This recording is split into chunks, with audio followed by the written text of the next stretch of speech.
Welcome to the Pick Six Podcast, everybody. It's Friday, Breech, which means it's time for a Mailbag. That's right. No Brinson. He's off doing Lord knows what, which is a typical Friday situation in the summertime. That's okay. Me and Breech have grown closer as a result, which I think is a win for us. Let me grab my Would You Rather here real quick since we're doing a mailbag. Hey, and you know what? After you ask this question, it might end up on an NFL team's Twitter account next Friday with Brinson getting credit, even though he's not even on the show today. Yeah, that's the thing. That's why I want to do it here. So I'll thumb through those in a second.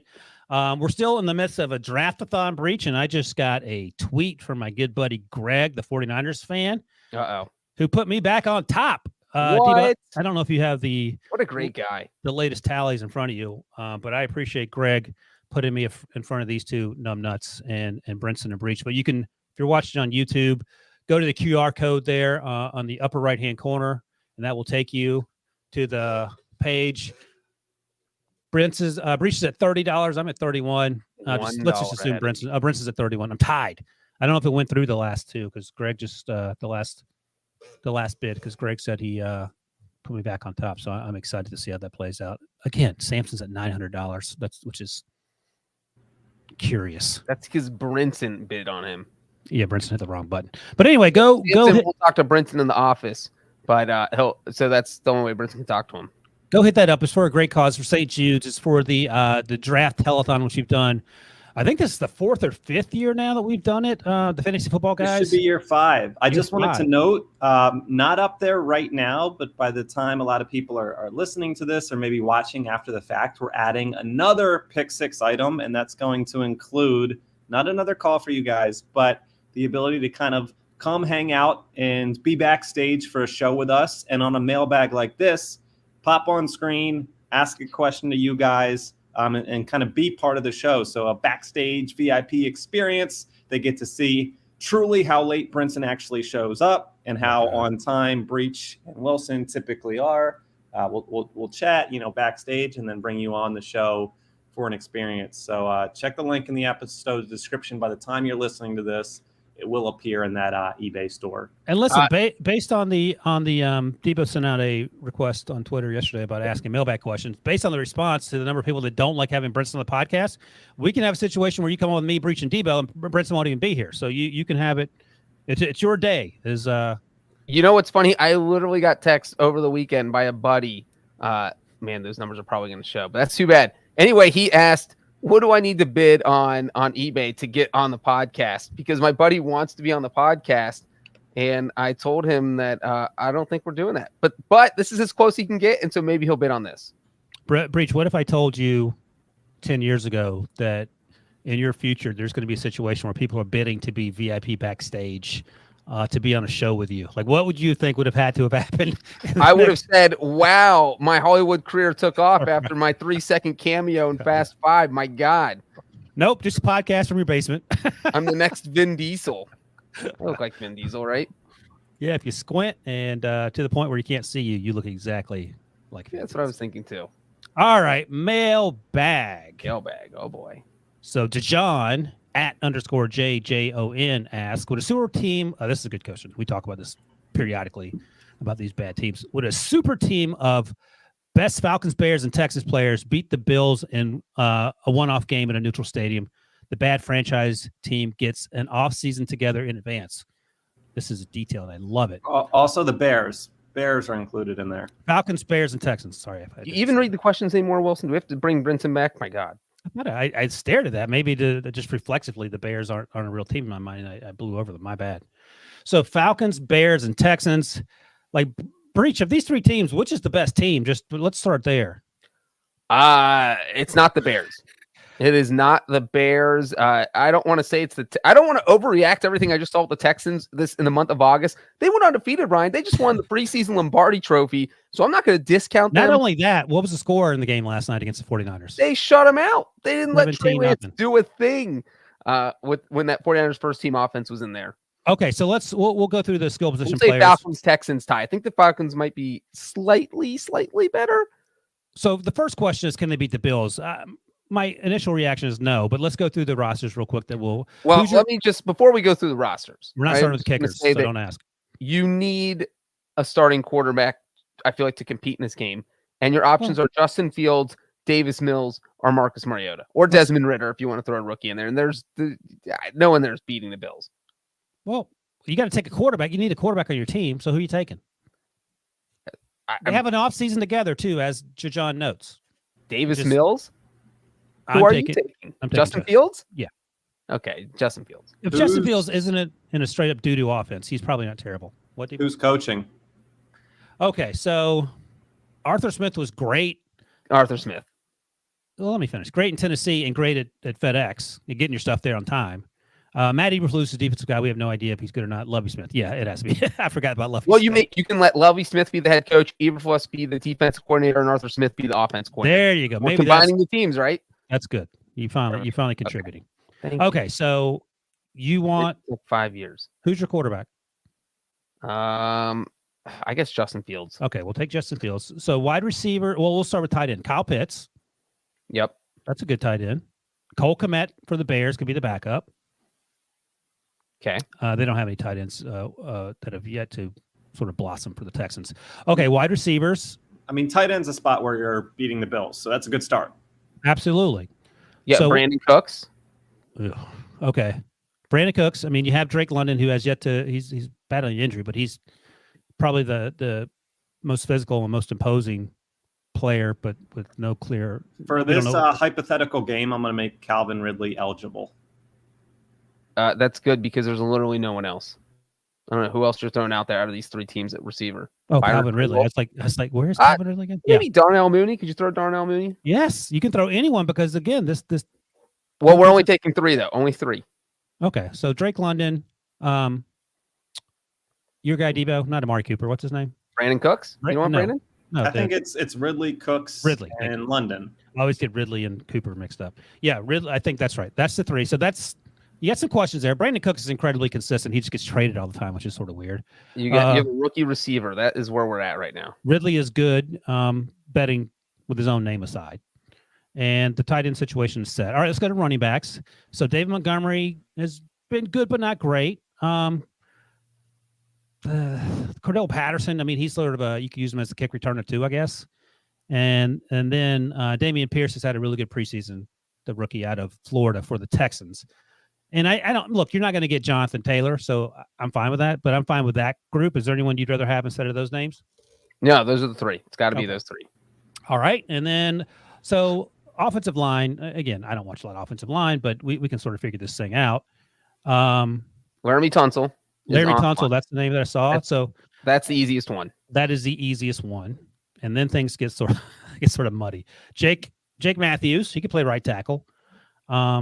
Caleb McGarry's been up and down. But then what about Riley Reef, who was the right tackle for the Bengals, but now plays for the Bears? He could play right tackle. Oh, but how did he play last year? He battled injuries, right? Yeah, he was okay before he got injured, but then he got injured. Yeah, so I'll take Jake Matthews. Okay. Chris Lindstrom, maybe. Former first-round pick. Ugh. I feel like a guard, maybe Cody Whitehair. Bears. Maybe, and Kenyon Green didn't. He played Kenyon Green. He played his first action yesterday because he had, I think he was concussion protocol, either that or hamstring. I can't remember what. But anyway, he played last night. Lovie Smith seemed happy with him, so maybe him. This is an issue, no doubt about it. All right, so the offensive line is a question mark. I think a bigger question mark than the quarterback position, even though we're talking about Justin Fields in year 2. Defense. All right, let's start with edge rushers. Who is your? Oh boy, who's your? You have Robert Quinn. Okay. That's not an edge rusher. Oh, come on. This is not great. Jerry Hughes is a backup in Houston. You can't start him. Travis Gibson is you got to do. So yeah, it's Robert Quinn. But let's just look at the whole because you have Grady Jarrett. He's going to be on this line. Great. Grady Jarrett's definitely starting. Yeah, let's get the guys that are definitely in there. Okay, so Grady Jarrett's along the front. Robert Quinn's along the front. Malik Collins is along. He's also an interior defensive lineman. So that's 3 of 4. Then you're playing a 3-4. That's what's happening. That's what you got to do. You got to do what you got to do. If guys have to get out of position to make this team work, they got to be out of position. Roquan Smith is clearly playing. That's easy. Who else? Christian Kirksey. Deion Jones. Oh, yeah, Deion Jones. Sorry, missed him. All right, so that's 6 guys. And I think you have to go with 5 defensive backs. We're playing the old 3-3-5. By the way, Deion Jones is listed as a backup in Atlanta right now, according to the official depth chart behind Michael Walker. Because, look, you have on defense, or in secondary, you have AJ Terrell. Excuse me, Rashawn Evans as well, who'd signed from the Texans. The Titans, a former first-round pick, is also on the Falcons roster, so maybe stick him in there. Okay, AJ Terrell's in the secondary along with who else you got? I feel like Casey Hayward probably. Casey Hayward. Be in there. Oh, now this is good news for our cause. The Bears actually drafted 2 guys early who had good training camps as far as I've been keeping up with. Jaquan Brisker and Kyler Gordon. Jaquan's out of Debo University. Kyler Gordon's out of Washington. Those guys could contribute right away. Jalen Petrie has been really good, and Derek Stingley for the Texans. So the secondary looks great. I actually feel really good about the secondary. They even have Steven Nelson on the roster, former Steeler, former Eagle. So the secondary, I have very few. In fact, I might feel best about the secondary. Yeah, you have AJ Terrell. You put him out on Stephon Diggs. Maybe you shut him down. And then you have Derek Stingley. You have a couple safeties who can play. Kyler Gordon can play in the slot if you want him to. So the secondary, I feel great about. The defensive line, or edge rusher in particular, I feel terrible about. So that's our team. The question again, with the Texans, with this group, what are you going to name them? What animal do you want them to be? Well, they're Falcons, Bears, and Texans, so you combine them all. The Turtles. Yes, exactly. Could the Turtles beat the Bills in a one-off game on the neutral side? The bad franchise team gets. I don't think the Turtles could score. That's a problem. They'd have I don't love the offense. The offensive line isn't great. The tight ends are great. You can throw it up to Kyle Pitts and Cole Kmet the whole game. Okay, legitimately, what's the spread in this game? Probably at least a touchdown. I was gonna say 6.5. You taking the favorites at 6.5? Probably taking the Bills. Not the Turtles. Okay. In a 10-game season in a neutral site, 1 game a week, every Sunday at 1 p.m. What's the Turtles' record? I think the Turtles go only playing the Bills. Yeah. 2-8. That's what I was going to come with 2-8. All right. The Turtles steal a win. You were going to say 2-8 also? Yeah. All right. Yeah, I think that's right. 6.5 might be too low. Debo at 6.5. Who are you taking? I like that line. I'm taking the Bills though. Yeah. All right. How about 8.5? If we all took the Bills, it's not a good line. 8.5. I'm taking the Bills at 8.5 over a 10-game season because they're going to win 8 times. And I think they win by a substantial amount. Debo, who are you taking at 8.5? Where are the Turtles playing? What's the common point between Chicago, Atlanta, and Houston? On the Galapagos Islands. Feels like Nashville. Nashville, that's right. They're playing in Nashville. All right, that was a great question, John. What'd you say, Debo? Still taking the Bills minus 8.5. All right, how about 12.5? Give me the Turtles. Yeah. I think we found our point spread. Yeah, but how often are NFL games double digits? Even I mean, when it's the freaking Turtles. I mean, just think about what the Bills would be this year against the Falcons, Texans, or Bears. Like what that point spread would. It wouldn't be 12.5, would it? Like in week 1? It might be. It would. I think it would be double digits. Okay. All right. Well, they're not. Luckily, they don't have to face the Turtles. All right. Andy J. O'Neill. He's a UK listener. Breech. That means he's across the pond, as they say. Good day, mate. That's a Dumb and Dumber joke. Love that I may get a Brinson free answer. Yeah. Thank you. As a kid whose first NFL Super Bowl was Super Bowl 20, which one's that, Breech? Chicago Bears beat the Patriots. Handily, if I recall correctly. Why has that franchise, the Chicago Bears, who we just dumped all over, been so dysfunctional almost ever since? Why can they never find a quarterback? I love McMahon, but he wasn't exactly Marino. Thank you. Yeah, but McMahon was perfect to I think Marino probably would have struggled dealing with Mike Ditka, where I feel like McMahon didn't care. I don't know if are you old enough to remember the commercials he did with the headband and I think it was for the sunglasses, right? Reeboks. Yeah, I think that Andy sort of answered his own question. Finding the quarterback is the most important part to any franchise being successful. Prior to Tom Brady's arrival, they had drafted Drew Bledsoe in the first round, and he was okay, just not great. And they just stumbled upon Tom Brady, and that changed everything. Drew Brees coming to New Orleans changed everything. Andy Dalton coming to not Cincinnati, Dallas changed everything. So let's see. Who are the quarterbacks they've had since McMahon? I know I like to make fun of our buddy Sean Wagner McGuff for them having Cordell for a hot minute, but they've had Jim Harbaugh. Let's see. That's kind of I think he was one of their first quarterbacks after McMahon left. So McMahon's final season appears to be 88, at least in terms of when he led the team as a passer. The next year, 89, was Tomczak. Then your guy Harbaugh for the next 4 seasons. Then Steve Walsh. Eric Kramer is in there. They've had some. Dave Craig. Oh, my God. Shane Dave Matthews. Craig. That's a good one. Shane Matthews, Cade McCown, who's a first-round pick, and who was Cade McNown. McNown, excuse me. Josh McCown. Yeah, no disrespect to the McCown family. Cade McNown struggled as a former first-round pick. Jim Miller, Cordell. Man, that's so long ago that Cordell followed Jim Miller. So here's my theory as you're going down this list. Oh, my God. Chad Hutchinson? Craig Krenzel, Jonathan Quinn. That's the crazy 2004 season. Wait, Matt Barkley was a quarterback in 2016? I don't even remember that. Just think about that. Matt Barkley was starting games for them. Well, here, let me ask you this then. What I struggle for words. How can you over 30 years, 88 to 16, not understand how to find a quarterback? They didn't even stumble upon a decent one. Like Jay Cutler, they traded for. He was good. Kyle Orton wasn't bad, but they traded him to the Broncos. Other than that, Grossman took him to the Super Bowl, I guess. Grossman took him to the Super Bowl. Here's my theory, is that they got to the Super Bowl and won their only Super Bowl on defense with a slightly above average quarterback, not a great quarterback. And it's the same ownership, and they won that way. So that just became their philosophy. And now it's not anymore because it's the modern NFL and you obviously need a quarterback, but they just stuck to their guns. Like, we can win a Super Bowl with defense and average quarterback play because we've done it before. And they just stuck with that because they really haven't been blowing first-round picks on quarterbacks. I mentioned Harbaugh. I remember that, and that was 87. You mentioned Cade McNown. Cade McNown was nice. Well, I mean, eventually they said, hey, we're in the modern NFL. We need to start using picks on quarterbacks. But we're talking. And that was Ryan Pace world, too. And McNown was drafted in 99, and you had Grossman in 2003.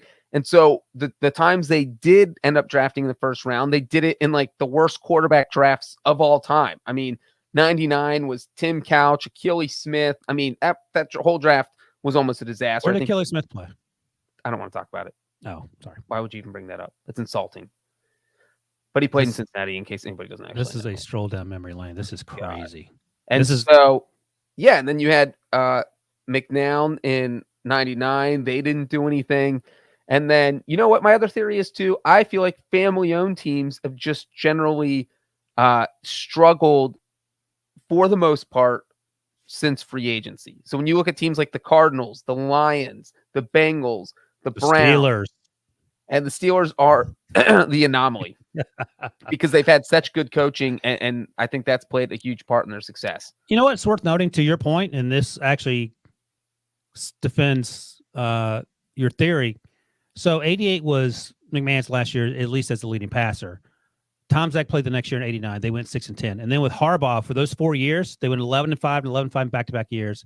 Then had 2 losing seasons, switched quarterbacks, and they averaged about 9 wins a game for a few years. Then they struggled for a 4-year stretch with McCown, Shane Matthews, and Kramer.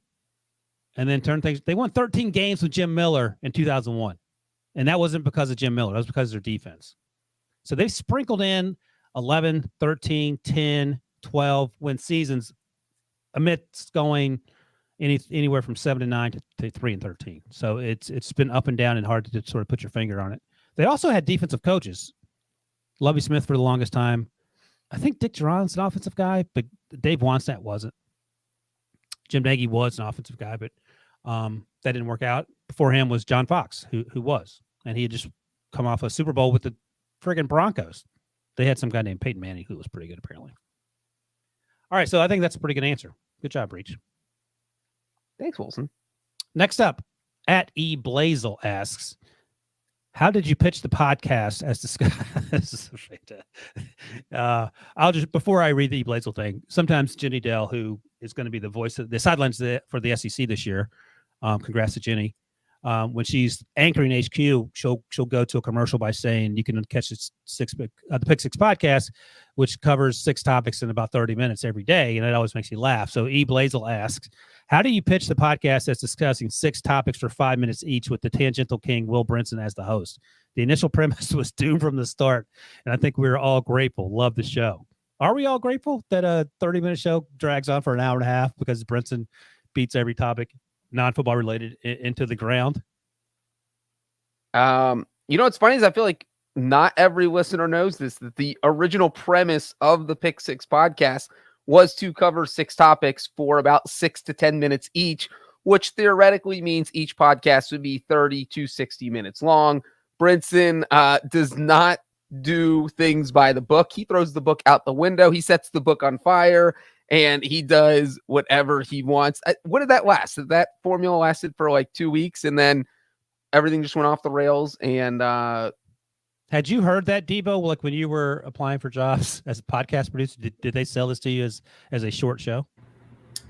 No, not necessarily, but the way it kind of worked, like I was working with you guys where basically that dummy would record it and then send it to me overnight, and I would have to edit and post it. And I got the instructions. I'm like, oh, this is what it's supposed to be. And then just like, it's 64 minutes of Game of Thrones recap talk. And I'm like, this isn't what was written in the job description. Oh, so yeah, Debo's the first 3 podcasts, Breech, he tried to edit it down to 30 minutes. And then the 4th podcast, it's like, forget it. I'm just wasting hours. No one cares. And you will spend 8 hours editing down a 65-minute podcast to what you think it's supposed to be. When as now Debo just edits in real time and posts it. If you guys consume, other podcasts across the CBS Sports Podcast catalog, you're aware there's a fantasy football today in 5. There's a fantasy baseball today in 5. There's now an early edge in 5. I think there's been some murmurs around the bosses. What if we tried to embrace a pick 6 and 6? And my recommendation is stay as far away from Brinson as possible for that show. As possible. We're going to need to find a new host for Pick 6 and 6. I mean, imagine him showing up on time for that show. He'll be late 6 minutes at least. Maybe that's and then it will run for 600 minutes. 6 minutes late, 600 minutes long. That's your new Pick 6. You know what keeps the formula though is the Pick 6 newsletter. CBSSports.com/newsletter/Pick 6. If you subscribe to that, John Breech. We cover 6 topics every single weekday straight to your inbox. I don't go full Brinson and go off the rails, although sometimes I go on long tangents. Yeah, but you have a strategy and a format as one that allows you to get it out consistently around noontime. Is that correct? Basically. Yeah, but you're not getting out at 5 p.m. one day and then 8 a.m. the next day. I mean, this is why I recommended Breech as the perfect host for Pick 6 and 6. What? Ooh, there you go. You can have all your friends on Breech. So they can keep it short. It's just an extension of the greatest newsletter we have. Thanks, Devo. What a compliment. If you don't subscribe, go subscribe now. Yeah. And also, Breech will be doing the draft podcast newsletter, which I'm looking forward to as well. All right. Oh, you didn't know that? Sorry. Breaking news here. That's a good question, E. Blazel. Thank you very much. Next up, at Stub67. Hi, Benson Free Pod. Looking forward to seeing you on time without any number 2 breaks. Fair enough. Sub 6-7. All right, here's the question. Is this the year where injury and fate means Andy Dalton finally wins a playoff game? And how will Breech celebrate? Full back tat. So last I checked, he's still a member of the Saints. Is he in danger of getting cut, Breech? Do you know? No, he is. I mean, Jameis was dealing with an injury all through training camp. So Andy Dalton was taking most of the first team reps for the past 3 weeks. I think that Jameis is starting the season. Is that right? Yes. Or no? Yeah, that's the plan. He is back in practice, and that is absolutely the plan. But apparently Dalton has looked good. And I'm actually glad that someone asked an Andy Dalton question because you know what Andy Dalton said last week? He said that this is one of the best teams he's ever been on. Now, that's disrespectful, isn't it? Look, we say what you want about Dalton, but he has been on some talented teams. 5 straight playoff appearances. Wilson, we both know the 2015 Bengals were really good. From a talent standpoint, if they had Tom Brady as their quarterback, they probably win the Super Bowl. Look, Andy Dalton broke his hand in week 15, I think it was, trying to make a tackle after a turnover. And then they probably win that game in Pittsburgh. I can't believe that game was January 2016 now. That game was 6 years ago? that you were crying alone in 7 years ago in January. Yeah, 6.5 years. We're halfway between. But so like Dalton doesn't cross me as a guy who does hyperbole. So it's like that's true. He seems like the most boring person in the world. No sense of humor. Whatever he says is what he's thinking. Exactly. So if he says this is one of the best teams, then I believe him. So I would, you're the one that keeps picking the Saints, and Dalton's. It's like he's listening to your predictions because he agrees with you. And maybe I will. Dalton would have to start in the playoff game they win. I can't have Jameis start. I was going to ask you, can he win a playoff game by holding a clipboard, Andy Dalton? Yeah, it can't be that. I don't know. I have to see the Saints play 2 or 3 games, but you know what? My CBS bio still says I am longing to see Andy Dalton win his first playoff game. So I will tear up almost as much as I did when I saw the Bengals win their first playoff game in 30-something years. Full back tat celebratory? Yeah, maybe not a full back tat. I'll figure something out. All right. I don't know what. Maybe it will just be. Does your wife have a tattoo? Yes. I thought Rachel had a tattoo. Okay. I think she has 2. Maybe 3. There you go. I should know. So you're not. I lose track. You don't live in a tattoo-free household. No, I do not. So it's on the board. All right. Yep. Let's take a quick break and we'll come back and discuss exactly where John Breech with that Andy Dalton tattoo in just a momento. All righty, Breech. We've decided left butt cheek Andy Dalton on your Andy Dalton face on as your tattoo. So can't wait. Come on, Andy Dalton playoff win. The opposite of where I would want to put it. You want to put it on the front? No, the right. Oh, the right butt cheek. I thought you meant the front groinal section. All right. At Thunderball 1596, not to be confused with Thunderball 1956, which is also a great follow on Twitter. If Will Brinson went missing hangover style in Vegas, how long would it take me, Ryan Wilson, and you, John Breech, to find him? Where would he be, and what would be the first thing he says when you find him? Keep it up, you guys rock. Well, I think we've sort of hinted it in the past that we've had this situation sort of at the Miami South Beach Super Bowl. Could it be any more different than that? That felt pretty spot on hangover wise. But you're in Vegas, and let's also say he doesn't have his phone. Let's add that part to it so that he can't get a hold of any of us. You go to Vegas enough. You know what's up in Vegas, right? Yeah. Yeah, because I went to Vegas for the draft, and I literally walked back from the set to the hotel room every night because it was me and Pete. Like, this is how old we were. We took the train from the hotel to the set, like the little above ground rail. Was there anyone else on the monorail? Yeah, a lot of fans that love going to, I guess it was the draft. It would have been. They love going to the draft experience, which I get if you're a huge football fan. But that was it. No one else. So what hotel will we be staying at, number one? Well, first, we all have different tastes. So I think that, Wilson, I think you're practical. So you would stay at the nicest hotel that's not super expensive. Maybe something like the Paris, Brinson. Where the Eiffel Tower is, that one? Yeah, that one. All right. Where's Brinson staying? Brinson would be at the Cosmo. And I would be at the Bellagio. Why the Bellagio? Because that's just what I would do. And so here's the thing. If Brinson got lost, say me and you are hanging out, we wouldn't find him because we would give up after 30 minutes. Correct. Definitely. The only reason we found him in South Beach is because he came to the bar where we were hanging out. Right? Out of the blue. Yeah. Otherwise, he just showed up. He was across the bay or wherever he was on the other side of the town, and we had no idea where he was, and he wasn't answering text. And I feel like he would probably get eaten by the lion or tiger, whichever that animal was in the original Hangover. That's how his evening would end. Well, what's funny is that I remember, so that was the day before. That was our day off. That was Saturday before the Super Bowl.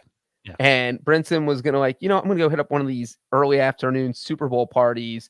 I think it was a high class. Yeah. It wasn't like a bunch of schlubs. Complimentary alcohol. And when there's complimentary alcohol involved, you don't know what's going to happen. And so, we text Brinson once every couple hours to see what he was doing that night. No response. Zero. Like sometimes he'll text Wilson back, but not me, or me back, but not Wilson. No one was getting responses for is Brinson dead? And then, nope, he magically shows up at this bar that we don't even know how he knew where we were about 11 o'clock at night. Yeah, I don't know if Debo had something to do with that because he was in contact with Debo throughout the day, and then I don't know if Debo clued him into where we were. But Debo probably didn't want to deal with the paperwork of right. Brinson dying at the Super Bowl, so he probably helped him out. I could see that. The good news is, I don't think is there Super Bowl coming up in Vegas anytime soon. Yeah, it's the next CBS Super Bowl. Oh, then there's no good news. the good news is that the Super Bowl's in Arizona this year, so we have a year to figure out what to do with Brinson to get the tracking device. I'm a little worried there because, Arizona, I feel like is risky for someone like Brinson. He's into the golf world. They got the Waste Management Open the same week before the Super Bowl. Like that's a bad combo for Brinson. So February 2016, the Super Bowl was in Arizona, and you probably heard the story, Debo, but that's the year that they sent me and Brinson to the Super Bowl, and they sent Breech to Vegas with Jenny Erdahl to do the gambling angle for a week. And as I like to joke, their careers have followed similar paths since. I'm still sitting next to you now. Erdal's hosting Good Morning Football. I know. Although you said she was incredibly nice, which I can believe. But I went to the Waste Management Open on Saturday with Eric Kay, our boss, but not Brinson. I don't know where he ended up going, which is an interesting point. I'm trying to think what we did that week in terms of, I don't remember where the media party was either. But I think the takeaway is that Brinson can go anywhere and find trouble. But if it was a trip to Vegas, though, like us three, hangover style, have you ever seen Vegas Vacation? It would end with Brinson totally broke and at the Keno bar spending his last dollar. That's where we'd find him. That's the worst vacation, too, by the way. Oh, boy. All right, I'll see if I can find real quick, and then we'll get out of here. Brinson. Oh, okay. This is a good one. I have to ask this one when our buddy shows up from Las Vegas. I think I know the answer. Would you rather? Yeah. Always show up 20 minutes late for everything. We know Brinson's answer on that one. Or always show up 90 minutes early for everything. That may not even be difficult for you too. Wait, 20 minutes late? For everything. Everything. Or 90 minutes early for every single thing. It's like if you have a doctor's appointment at 8, you got to show up at 6:30 and it's the middle of winter and the office isn't even open yet. So you have to stand outside for an hour? You can sit in your car. You have to stand outside. Or 20 minutes late. I mean, but here's the thing. You can't show up 20 minutes late. Well, Brinson can, but I don't think you would show up 20 minutes late for a flight. Because you show up for 20 minutes late, you're going to miss the flight. Yeah, you can't be 20 minutes late for everything. And I love being exactly on time. Just 20 minutes late doesn't work. Should we skip this one? All right. But if Brinson was here, we could actually debate it. But I feel like you and I are on the same page. Oh, here's a good one. This is one of the Falcons will no doubt steal and give to Brinson because it's sort of tangentially related. I can't believe I haven't seen this before. All right. Would you rather stick your hand into a sealed box of rattlesnakes, back to the snakes, or stick your hand into a box filled with unknown contents that are making a mechanical buzzing sound? So I think like a saw or something is probably the sound that they're going for, like a wah. I'm doing the rattlesnakes. Oh, really? Well, here's my logic. I was going to say the box because that's there's no way they would saw your hand off. Go or ahead. What if the saw is like the disposal in the sink? Yeah, or like that might be it. It could be. And you put your hand in and you pull it out and there's only a stub left. Yeah, I'm not taking those chances. Here's the thing with the rattlesnakes. I stick my hand in. There's a chance they don't bite me, and I just pull it out and I'm fine. Then even if they do bite me, we get the anti-venom? I think we debated that last time. Yeah, you can have that right off set. Okay, if I get the anti-venom, then I'm doing wow. I'm not risking losing my hand. But you'll run across the field with landmines. Yes. I love landmines. Okay, got it. Debo, what are you doing? I'm with Breech. Interesting. Debo doesn't want to lose his hand. I might can I stick in my Snoopy hand in that side? I'll do that into the mechanical hand eater. Here's all right. Snoopy hand. That's what I'm calling it now. That is a wrap on the mailbag. Mailbag. Brinson will presumably be back at some point for another 6 topics in 5 minutes each podcast. We're running out of mailbags. The season's about to start. Our off-season mailbags are coming to an end. This is going to be Week 0 starts in days, Breech, if you're in the college football and the NFL draft. So look forward to that. We're recording our last one. Debo, is it next week or they're done, right? We might throw them out there middle of the week during the season. Yeah, we don't have they won't be on Fridays/Mondays during the year. We will have Brady Quinn on Wednesdays. on YouTube and Thursdays on the podcast, but we might toss out some mailbags on Tuesdays. All right, there you go. Mailbag. I will scour the Would You Rathers in anticipation. All right, guys. Good talk. Everybody have a great weekend, and we'll see y'all later.